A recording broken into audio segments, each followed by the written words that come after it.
Bu Avropalıların bir stratejidir.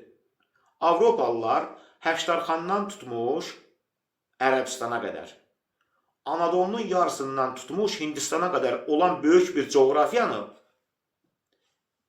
Persiya kimi tanıyırdılar. Yəni Persiya, yəni Farsların yurdu, Perslərin yaşadığı bölgə. Təsəvvür edin, Həştərxandan Ərəbistana qədər, Anadoludan isə Xorasan daxil Əfqanistana qədər olan bütün bölgəni Persiya kimi.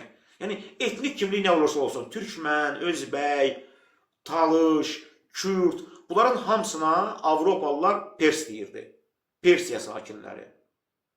Və həmçinin də buna paralel olaraq bizim atababamız, məsələn Şah İsmail, Nadir Şah, Uzun Həsən Bayandur, bütöv Avropaya Frəngistan deyirdi.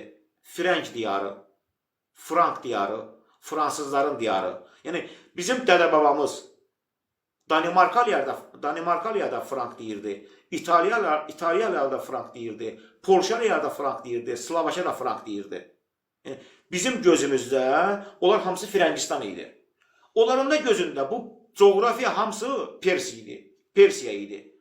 Yəni bizim atababamızın Polşalıya Frank deməyi ilə onlar Fransız olmalı. Avropanın da bizə Pers deməklə biz Pers olmalıyıq.